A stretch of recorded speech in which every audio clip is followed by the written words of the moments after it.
જિલ્લામાં કાનૂન વ્યવસ્થા અને કાયદો જળવાઈ રહે અને માટે અમુક ઇનિશિયેટિવ લેવામાં આવ્યા છે. માણસોની રોડ સેફટીના વિશે ભાગરૂપે પણ રાહગીરોની રોડ સેફટી જળવાઈ રહે આને માટે પણ અમુક ઇનિશિયેટિવ લેવામાં આવ્યા છે.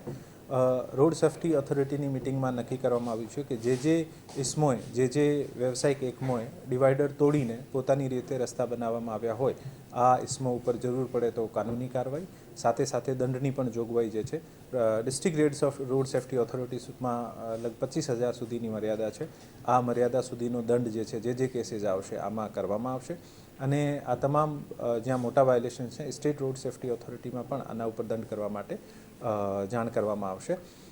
ફ્યુચરમાં આના મુજબના તમામ એસડીએમ્સને પણ કહેવામાં આવ્યું છે કે 133 મુજબ CRPC 133 મુજબ ઓર્ડર પસાર કરીને આ ગતિવિધિ ફ્યુચરમાં નહીં થાય આને માટે રોકવા માટે અને પબ્લિક પ્રોપર્ટીના નુકસાન બદલ પણ આ તમામ માણસો ઉપર કામગીરી કરવા માટે સૂચના કરવામાં આવી છે.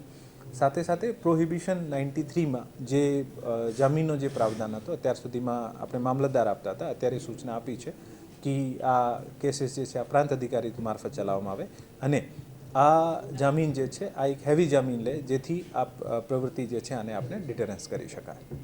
Thank you.